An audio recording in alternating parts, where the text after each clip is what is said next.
Welcome back to Dateline New Haven and WNHH-FM, New Haven's home for community radio. I'm Paul Bass, inviting you to look behind the headlines and the stories that make New Haven tick. Well, you can place a bet that any headline you want to really understand what it's all about, the woman who's in our studio today would be the first person you'd ask to help explain. Her name is Karen DuBois-Walton.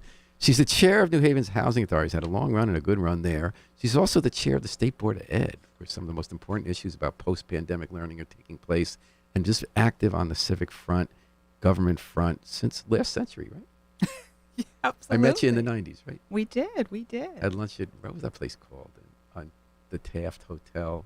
What was it then? When It's you been were a few things. Yeah. can't I know, it's a remember, long but time yeah, ago. it Karen goes back. DuBois-Walton, welcome to Dateline New Haven. Thank you for coming in. So today, Tent City, an encampment of homeless people on the boulevard, was removed. You know, there's specific questions about how to do it, but also larger questions about why it's there and how do we deal with people who don't want to go to shelters and warming centers. What was your take on the whole thing?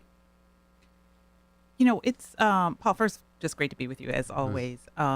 It's been really difficult to look at what's happening around homelessness and the number of folks that are unhoused after Connecticut has done. It's really led the nation in a lot of ways in reducing the numbers around homelessness. And this year, for the first time, we saw the numbers ticking back up. So what's heartbreaking about seeing what happened with Tent City is how it's also an indicator of what I fear is more to come as people are really living with housing insecurity in really tenuous situations. And we see growing numbers of homeless families. There is little that is that you can say about an eviction of any kind that takes away from how traumatic it is. It's one of the reasons at Elm City Communities we work really hard to keep people housed. We recognize our role as part of the safety net. If you can't make it with us, that you know there aren't many options. And it's what's really heartbreaking about seeing folks who are unhoused and then evicted from the place that they have created, actually a community. So it was hard to watch. It's hard to know about, and it's what powers us forward to work on this issue of what I call a crisis in our community around housing affordability. And we're going to talk about that crisis for a moment, just to focus on more intense cities. Some of the folks there did not want to go to Columbus House. Mm-hmm. They didn't want to go to a shelter. They had various reasons. What do we do for folks like that, especially if they're struggling, a lot of them with mental illness and drug addiction? What's the answer there? So I think we have to listen to folks and understand what is the challenge and what has their experience been in congregate settings in the past. I think we learned a lot of lessons during the pandemic. We saw a number of folks who might have been shelter resistant that actually were housed in the long-term use of hotel spaces. Yeah, that was for interesting. housing. We were told for 5 minutes that was going to be the answer. Remember the article in the Times about California? But now that the market's recovered, they're not going to be the plan, is it? It's troubling when we don't continue to invest in things that we see work. And I think there's a model, though, of folks who may have been shelter resistant that actually accepted a real solution and that got folks off the street. And it to me, would be a case to really double down on trying to explore those kinds of options. Are we still doing the Long-Wharf suites for those folks? Or did that end? So don't quote me because I'm not the expert on that. I believe that there's still some families there, though. Mm-hmm. And would you have dismantled it? They said this wasn't safe. People were in these flammable tents. They were cooking in them. There were feces on the ground. It's also a soccer field. Do you think those are hard questions for society, right? Do you let people camp out there on public land? Do we have legal responsibility for them? What do you think? I personally believe that we do have a responsibility to ensure in a country as wealthy as the United States, in a state as wealthy as Connecticut, to make a priority that people actually have places to call home, to live, and that those places don't need to be a tent on a soccer field or adjacent to a soccer field. I think it is our obligation. I think it's our calling, and I think it's what we have to continue to orient ourselves towards in the work that we do, local, state, and federal level. And I think, coming through and still being in, but coming through what we've been through over the last 3 years, seeing how when there's a will to align our resources to things that we think are for the public good and are rooted in humanity, that we actually are able to align some of those things. I think we can't let the pressure on continuing to do that, and ensuring that our public dollars are aligned in ways that actually create those options for folks. Karen DuBois-Walton, Executive of the Housing Authority, head of the State Board of Education. Well, you've been doing some of that pressure applying. You've been thinking both state, local, and federal levels. You're part of a coalition for fair housing that's been going not just to New Haven, but to Woodbridge and to state hearings, trying to change the rules in the state that make it hard to put affordable housing in the suburbs. Because everyone's pretty much agreeing with you that there's an affordable housing crisis. They have different views on what to do about it. But everyone says, you said homelessness is going up and the rent's going up. So what are you hoping to see happen? What are you working toward trying to see happen at this state legislative session to promote more affordable housing? You don't have to have taken but even basic entry economics class to have some basic understanding of laws of supply and demand, right? And so we're in the crisis we're in right now because we have underproduced housing, and the supply of housing really at all price points that moderate income families and certainly families living on lower means could have access to. We just haven't produced since probably the 70s. We haven't been producing. And so we need pressure from all corners to make sure that we are really revving up housing production in this community, in our neighboring communities throughout the state, but in most communities across the country, because you're seeing this as a national issue. And so the pressure we're applying is at all of those levels. It's really rooted in the work that I've been able to do for over 16 years now at the Housing Authority, redeveloping our own portfolio and bringing into this community really quality, affordable housing opportunities, but also feeling like, are we making progress in sort of reducing the need out there? And we, a couple years ago, opened up our wait list so that we would no longer sort of cap it and have this artificial estimate of what the need is. So our wait list remains permanently open at this point so that we can actually be speaking to what's the need out there. How big is the wait list? So we're at like 30,000 families on the wait list right now. Wait a second. 30,000 families are waiting for New Haven Public Housing Authority apartments? 30,000 families. And it makes sense. That's an incredible number. By the government's own numbers, right? Because if you look at HUD's websites or things they put out, the government acknowledges that we're only subsidizing right now about 1 out of every 4 income-eligible families. So the government already says that it knows that for every 1 we're subsidizing, there are 3 other families that are income-eligible, just as qualified, just as in need, that are going unserved because we haven't funded the programs. So if you think about us serving 6,000 families right now, it's easy to say that there are 18,000, 20,000 families, right, by HUD's own estimates that are out there. So it actually wasn't surprising for me to see our wait list grow to 20,000, 30,000 families. And I've mentioned before, we look at that. Those are not all folks who are born, bred, raised, living in New Haven. It's a lot of folks coming from other communities who just don't have opportunities in those communities. About a third of our wait list comes from the towns surrounding us and other communities in Connecticut. So I say that to say we pretty quickly realized we're not going to solve this problem alone as a housing authority. We got involved in local housing policy, the Affordable Housing Task Force, which led to the commission. Lots of conversations with city folk around that because we knew we needed to be doing different things in the city. That led to regional conversations, work with the South Central Council of Governments, and trying to move the conversation regionally. That led to our statewide advocacy and a number of bills. I was up till about 2 a.m. this morning tracking the Planning and Development Committee at the state level on some housing bills that are moving through.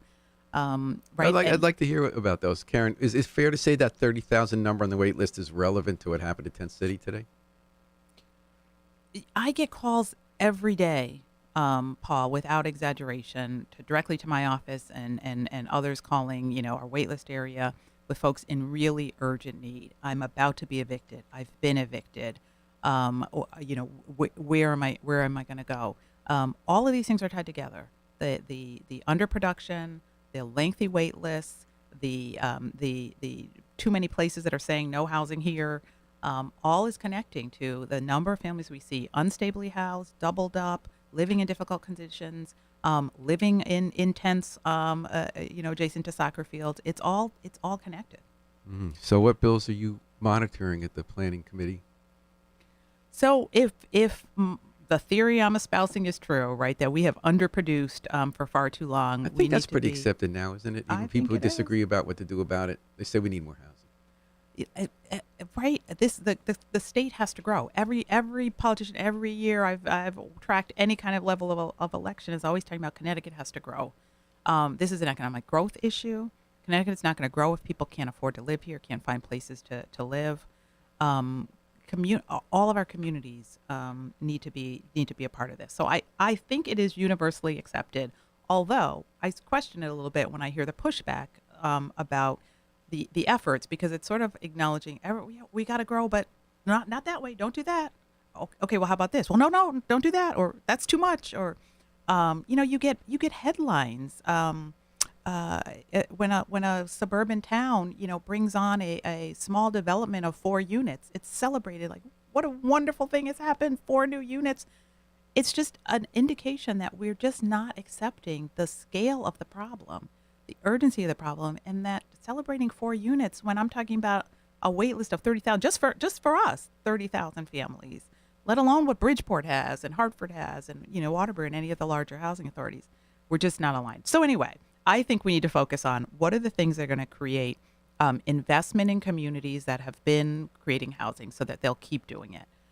We need to be driving money into places that have been under-resourced for too long, into places that are starting to say, hey, let's build. So we're supporting bills around that. We need to be removing the barriers that are zoning and land use. So we're supporting bills that are going to really incentivize and push communities to get rid of the rules on the books that say you can't put multifamily here. And so we need to do that. And in the meantime, people are suffering. And so we also have to be protecting renters. And so we've got a bunch of tenant protection bills that we are supporting. So which specific bills that would do what? Yeah. So on tenant protection, we were sad to see that the rent cap bill has not moved forward in the way we would have wanted. It's looking at this point like it's moving forward as a study. It initially had been much more aggressive than a study and really putting some protections in. So that was disappointing. However, there are still alive bills that will invest in the homelessness system. So speaking of Tent City, right, there's a bill alive that adds another $50 million into addressing homelessness. We've put our support behind that. There are bills pending right now that will limit how much security deposit money can be charged.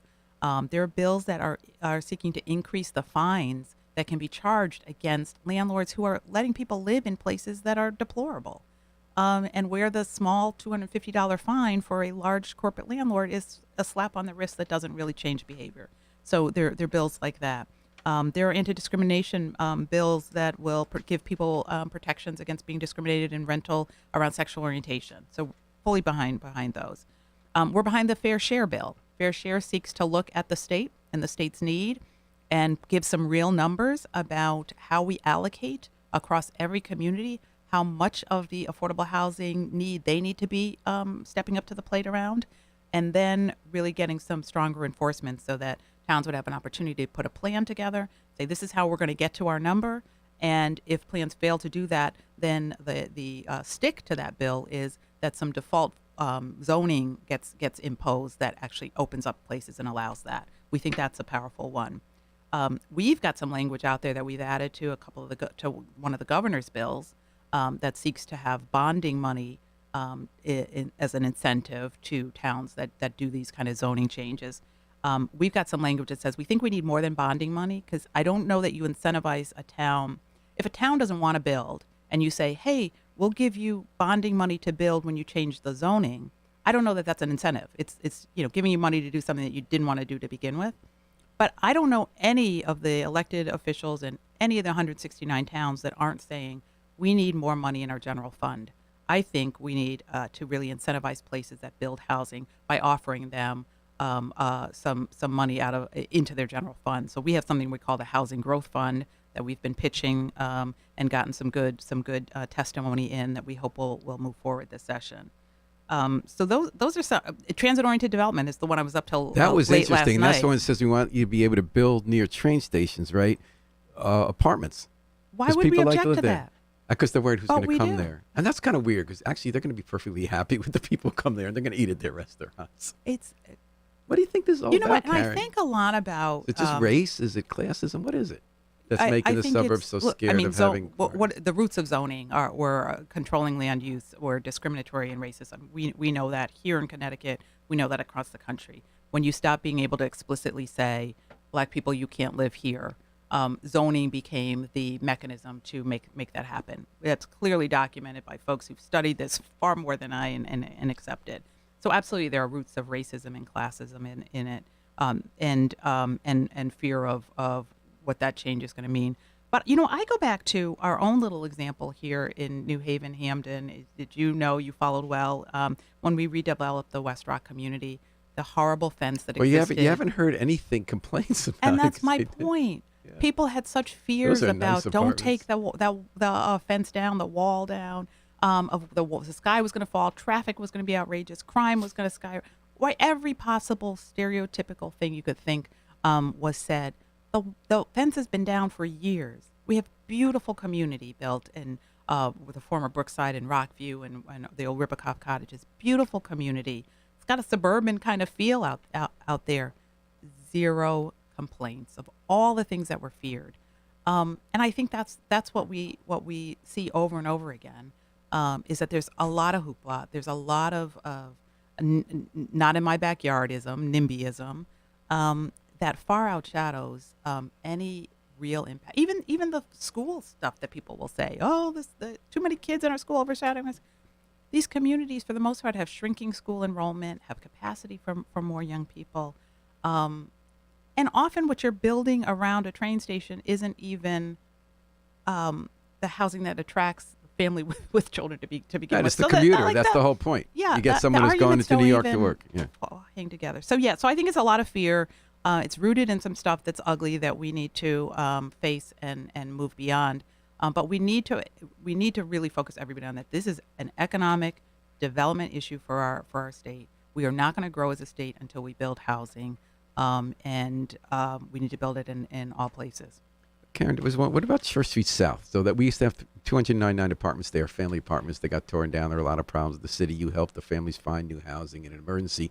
That land across from the train station, ultimate transit-oriented development, that's been sitting vacant for years. There's an impasse between the people who own the property, Northland, and the Ellick administration. They're both giving us their side about why the other person's the villain and why they can't get and move forward. What's your take on it? Do you have any role in trying to get a solution there? Perfect example of transit-oriented development, right? What better place to come out of the train station, welcome to New Haven, and have an opportunity to see something beautiful there. So our stake in it is that we are an adjacent property owner. Our stake in it is that we are committed to good housing policy in this city, region, and state. And that's a prime project that we need to focus on. So right next to Church Street South, you might know, we have a Robert T. building Wolf. called 49 Union, which we call Robert T. Wolf. It is an public housing development that has seen better days, has suffered from the challenges of the public housing program of just underfunding and to meet basic sort of needs. And so we've been keeping it together and making investments in it, but with a recognition that this is a building we actually want to redevelop. We want to offer families the same kind of high quality transformation that we've been able to offer at so many other places. So it's like and floodplain issues and other things have changed since it was built. So it actually needs to be redeveloped in a way that the folks on the first floor aren't going to get flooded every time that So we you have want a rain. you want that rebuilt? So you're looking to have that rebuilt as part of the Church Street South project? So we initially wanted to think about that as a whole area that we could redevelop together. If we can't see some movement, though, at Church Street South, then I think we're going to have to go it alone because we can't leave our families in limbo. So up until this point, absolutely, we are continuing to be interested in talking with the developer around it. We had some early. I think this dates back to the DeStefano administration, where we had some good plans developed jointly. We went after some federal grants together. Continued work on this Project during the service. Harp administration. Any So chance, this goes back. But any chance they'll call you in to kind of fix this, given that they can't do it? Well, they're in our roll. Do you say Rolodex anymore? They're on No. they're on the short list. Though we check in with them And yeah, let it be known that we are happy to be a development partner on that and to step in any way that would be useful. Karen, there was one thing just listening to you. I can't believe how much information you keep in your head. Like I just asked you about RT Wolf. You have this whole history there and the whole project. We just talked about the Rest Rock thing. There are probably 20 other projects like that around town at any one time. You're doing the state legislation. You do Spate Board Ed, which we'll talk about next time. How do you keep a clear brain and keep track of all this stuff? Well, I can go deep on the area that I love and work on every day. I've got a surface knowledge about a whole host of other things that I love to give my opinion on. But this is near and dear to me. I don't know. There are a few things that are more important to me than how we create spaces for people that they can feel comfort, that they can feel as home, that they can build community in. I don't know how we expect people to do much else in their life without that. So it's a passion project. I'm honored to have been able to do it for the last 16 years. So after watching the real success we've had in town, we talk about River Crossing or, the Oak Cute Terrace, or you mentioned West Rock. But when you also are up till 2 a.m. seeing the challenges and you're seeing Tent City, are you hopeful after all these years of working so hard in the trenches to have more affordable housing? Are you optimistic? What's your feeling now as you're watching this? I am. I've seen things transform in my lifetime, things that I didn't think would move. And I've remained rooted in great faith. And I think everything big that we've taken on has required some dreamers, some believers, and some folks who wouldn't let go. So absolutely. Are you in categories 1 and 2? I am. All right. I am. But not category 3. Karen DuBois-Walton, it's always such a pleasure to chat with you. Always on Dateline New Haven. And thanks for coming in today. Thanks so much. And Always good to see you. And Harry Drost is behind the controls. Thank you so much for helping me try my best to fill in for the inimitable Babs Rawls-Ivy all week and get some good interviews on the air. We're going to take it out on the Afro-Semitic Experience performing I Wish I Knew How It'd Feel to Be Free from the group CD A Plea for Peace. This is Paul Bass inviting you to fly free with us all week long at WNHH, New Haven's home for community radio.